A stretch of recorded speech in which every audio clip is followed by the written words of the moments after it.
Hey friends, you guys just listened to me go on a little spiel about Anchor. Well, when you listen to that, it helps us make a little money, a penny at a time. This money is going to be put towards buying microphones for the podcast to help make the sound quality become more enjoyable for you guys.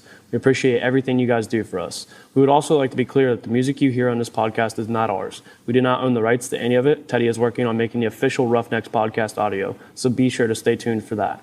Our podcast is meant to be comical, informational, interesting, and hopefully sometimes all of the above. If anything we say offends you, just know it's not intentional. Hope you enjoyed this week's episode. But before we get into this week's episode, make sure you stop what you're doing, go follow us on Instagram at Roughnecks Podcast. Share our episode using the hashtag Roughnecks Podcast. We are out on many platforms now, including Apple Podcasts, Spotify Podcasts, Google Podcasts, and many more. Go subscribe, rate, and review. Leave an honest review because we appreciate any feedback we get from you guys. If you ever have a topic idea, a question for Teddy or Cole, or just want to be a special guest, then email us at roughneckspodcast@gmail.com or message us on Instagram. But now it is time to get into this week's episode.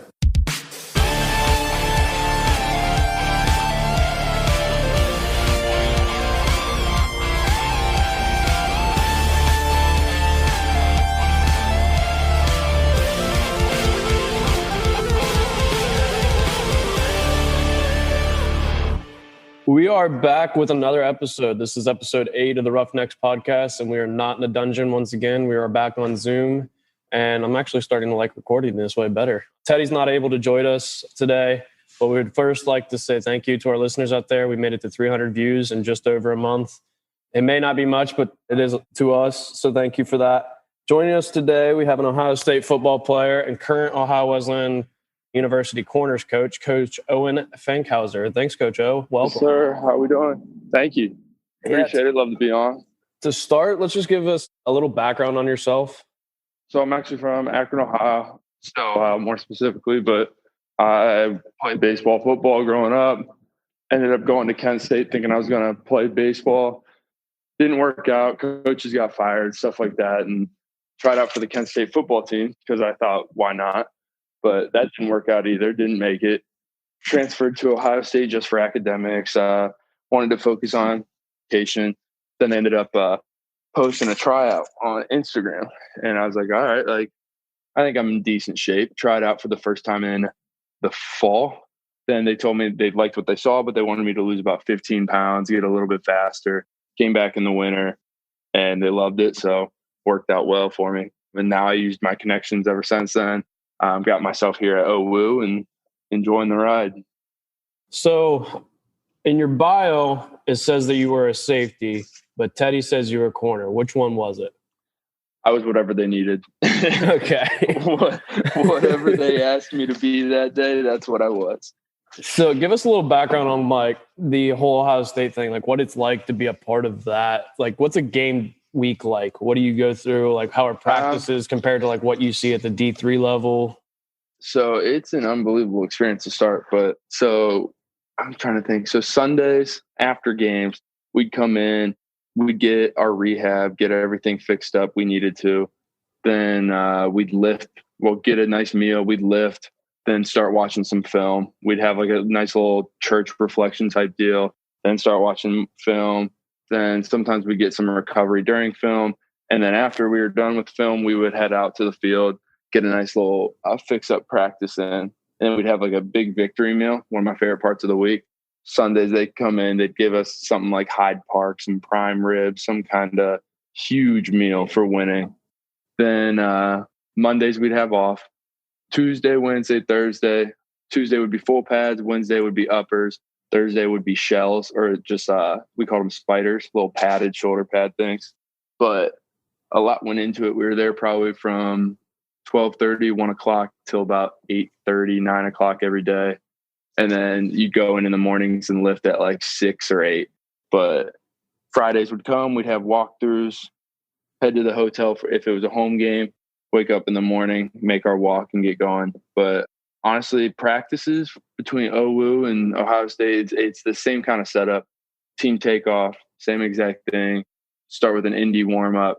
Then we go about 3-4 periods of indie, come together as team, 7 on.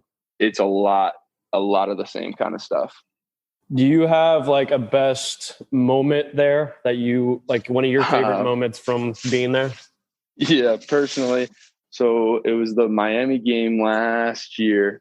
I think it was week 3 or 4. We had it was pouring down rain. We were up 71-5, and they ended up putting our scout kickoff team in. And so I was part of that. And so we run out there. We're in a huddle getting ready to go out. It's pouring down rain. Our special teams coach comes up to us and he goes, "All right, do we know what we're doing?" We all look at him like, "No, we don't know what we're doing. We've never ran our kickoff." Like, what do you mean? Do we know what we're doing? So we're just trying to like call out spots. And I got friends saying, "I got the far side. I got the far side. I want the end. I want the end." So we start running out there, and little do we know it's a TV timeout with 2 minutes left. So we're like, we got 3 guys running to the opposite side of the field, and they're like, it was an absolute mess, man. But we all get back in our huddle. We're all just screaming at each other, headbutting each other, and then we run down on kickoff. It was so funny, but it was one of the greatest moments as a Buckeye. It was so cool. Now, contrary to that, like, do you have a worst moment that you maybe want to share? Oh, absolutely. It was actually it was my first year. So 2.5 years ago, I was chilling in the hot tub after we had just beat Penn State at Penn State after the Big Ben Vic reception at late in the game, KJ Hill. So we're sitting in the hot tub, just kind of getting recovery and stuff. And one of my friends had just torn his hamstring the night before. And Coach Meyer kind of asked us, he's like, "So why are you always getting hurt?" He walks by and it's just standing there, and we all kind of like chuckled. And apparently chuckling wasn't the answer. And he absolutely ripped me. Like, it was just brutal. Just probably about 5 minutes, just straight ripping into me. Kids walking by, everyone kind of like, we had like 1 or 2 kids slide out of the hot tub real quick before he even got started. And I'm just sitting there. I wanted to drown myself, man. I didn't know what was going on. And then he brought it to the team meeting and called us out and stuff. But yeah, that was probably the low of lows for sure. It was, and now looking back, it was comical, but I was shitting myself, man. It was. Oh, I believe it. What's Urban like? Absolute mastermind of a football coach. Because Teddy's convinced he's just the biggest asshole you've ever met. So I want somebody who can actually give us their opinion on him.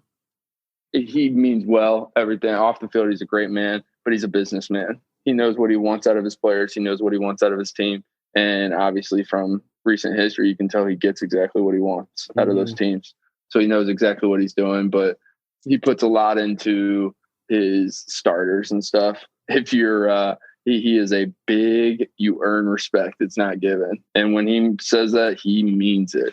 Like, if you haven't earned his respect, he won't even look at you. He won't even like know your name, let alone like it's brutal, but teaches you some character and lessons for sure. How many players like are there on the team? I think we had a total about like 115, 120. I think it's around 120. And then like, do they all dress for home games? Is it kind of like what we do here? Like everybody dresses for home games and then like only a certain amount travel? Yeah. Okay. So we have like 85 scholarship athletes. So there's, for home games, the travel team, everyone who's on the travel list and everything, they're the ones that will go to the hotel, do all that stuff. But everyone will dress at home games for the most part. And then for away games, it's I forget how big the list is, but yeah, you have that specific travel list that the Big Ten only allows you to take so many. Yeah. But and then those were some of the worst Saturdays for sure. Not being on the travel list, you're just kind of sitting there watching almost as a fan, and it just didn't feel right. Doesn't settle right. But it was nice. They'd bring us into the facility, and we'd sometimes watch together, and they'd feed us and stuff. But just a different feel. You got a favorite coach? Coach Hapley, no doubt in my mind. He was our co-defense coordinator and DD's coach last year. He came in and we call him the Whiz, because every single time we had some kind of question, it was like he knew the answer immediately. They'd come in at halftime. They'd be like, "Coach, they're doing this, this, and this." He goes, "Well, yeah, that's why we're going to do this." He goes, I got you guys. Like, no worries. And he shut them down immediately. And he actually cared for it. Like, you could tell he would never scream at you, never really get into you like that. But, like, you could see the disappointment in him when he'd mess up. but it was a much more personable relationship and experience with him. And the amount of football that man knew was unreal. He's now head coach at Boston College. Okay. And he took a couple of my other favorites with him. But strength coaches are also another favorite of mine. Coach Nico, Coach Toos, Coach Quinn, Coach Mick, obviously, but all unbelievable dudes. Coach Chris. But yeah. Kind of going off that, what are the workouts like? Are they like intense? Like, I don't know. I just feel like compared to like a D3, like you always see the videos on social media and stuff, like they're going crazy. Like, are those strength coaches really like that nuts? Oh, they're psychotic. I swear they're cracked out of their minds. So every morning I think they're there about 4 a.m, maybe 3:30, something. It's something ridiculous like that, probably 4. And they're there till we leave, which on a lot of days is near 7, 8 o'clock or whatever during the season. But off season, in the winter, Coach Mick gets to have his fun with us. And the craziest days are we do something called Circuit City, and it's just an absolute 5 circuits, and you just go till failure in every single circuit. Like, and it's just, some of them are you go, some of them just absolutely blow you out. And it's like we count down to the amount of days left till we play that team up north. And Coach Mick just does whatever he wants to us for about, in January, it's about 200 some reps. And then we'll always end with some kind of math out, like St. Valentine's Day Massacre is what we call it. It's on Valentine's Day. So while other people are looking forward to it and stuff, St. Valentine's Day Massacre is brutal. We just come in. It's just the heaviest, most strenuous leg day you can possibly think of. And same thing with, I think one of my favorites was the last day of each winter season. Once the winter workouts are finished, the last day is our Harley Davidson workout. And we come in, our coaches are decked out in Harley stuff, like the denim jackets, the leather everywhere. And so you go crazy. It's a big leg day and everything. And you're competing against each other on like the tug of war type stuff. And you go outside and all of a sudden you have like 2 or 3 Harleys on our indoor turf and just start revving their stuff. But it's so much fun. They get us going. So we're going to talk about something real quick. So people can maybe tell the difference and know what it is, because Teddy seems to think that gold pants are real pants. Can we please explain what gold pants are? Yes. So obviously we have a few Team Up North fans, and I'm going to continue to call them Team Up North, but that is that Michigan team. And we have a few of those fans on our staff. So they were asking me to bring in like my gold pants, and because gold pants are what we get as a team every time we beat the Team Up North. They have initials on them or numbers on them, and on the back they have the score of that year. And they're just this little gold pendant. What do you call it? Yeah, pendant that you can put on your necklace or whatever you need. And Ted came in and asked me, obviously being the Texas boy he is, has no idea. But normally you would think you have some kind of idea. But he comes in and he asks me, he goes, can you like wear them? Like, have you put them on? And I'm thinking, I mean, yes, like on my necklace. But like the way he's asking me, I'm like, what is this kid talking about? It's one of the first times like I've really talked to him. And he goes, oh, like, so like, how big are they? I was like, they're like just like this big. He goes, what do you mean? So he thought they were actual gold pants that we could like put on or wear around. And I like didn't know how to respond. I was like, dude, no. Like, so going off that too, like what's a Michigan week like? Because I've heard things like everybody hears things, especially being an Ohio State fan, growing up watching Ohio State. Like everybody hears like there's a difference in that week. Is there really that big of a difference? So first of all, throughout the year, we do like in spring ball, we'll have a period set aside just for Team Up North. We call it Team Up North period. You go 15 minutes. Scout defense runs the Michigan defense, and then Scout O runs the Team Up North offense. And then so that's all throughout the year. We do Team Up North workouts all throughout the year, and then once we get in season, we kind of lay low on like the whole period changes and everything. But once it hits Team Up North, play one song throughout the facility the entire week, during workouts, during meetings, everything. It's one song. It's time for LL Cool J. And like everyone on the team knows they never turn it off. So then it's just a different mentality going into that week.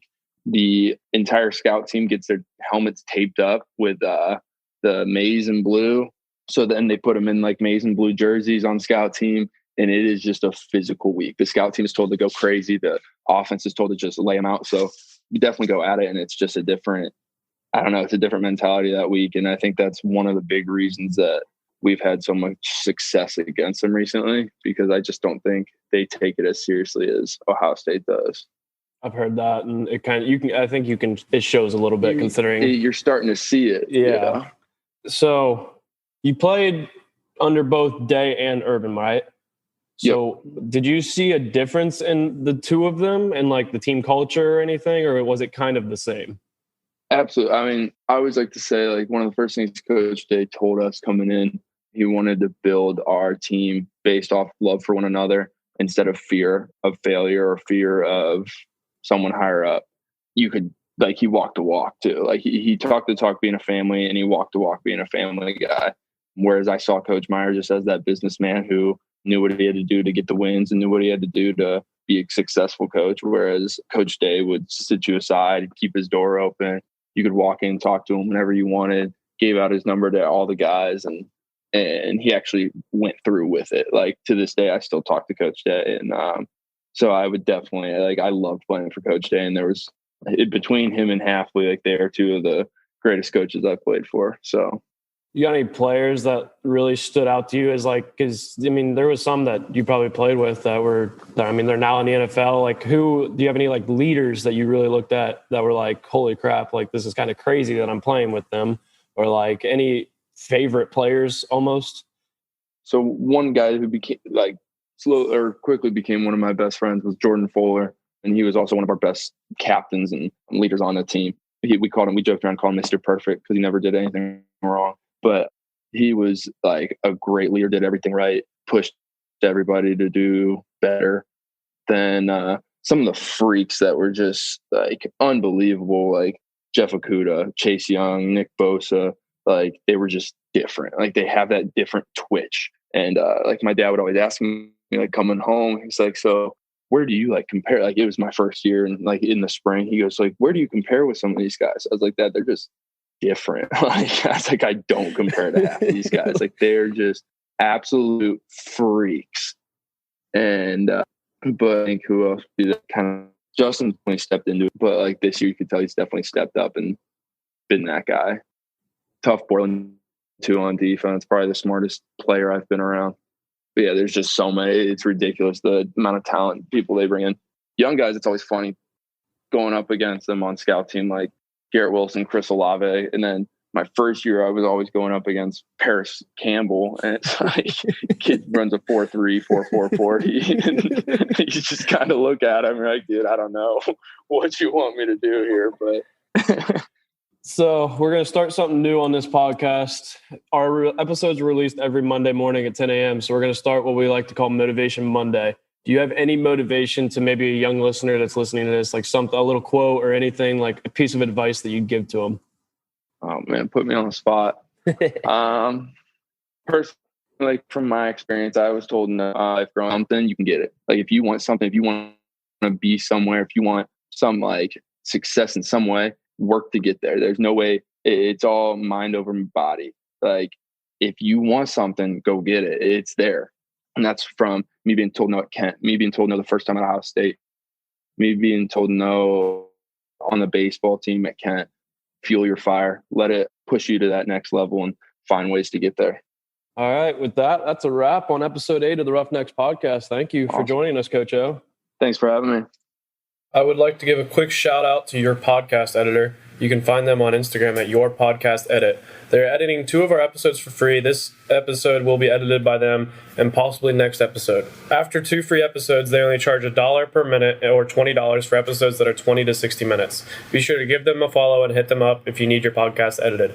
As always, be sure to share this episode with your friends on social media by putting the hashtag Roughnecks Podcast. Give us a follow on Instagram at Roughnecks Podcast and subscribe to our podcast, and be sure you don't miss any episodes. We have another special guest next week, which is another Ohio Wesleyan coach, but we won't be focusing on football. This time we'll be hopefully diving into some military stories, so be sure to check that out next week.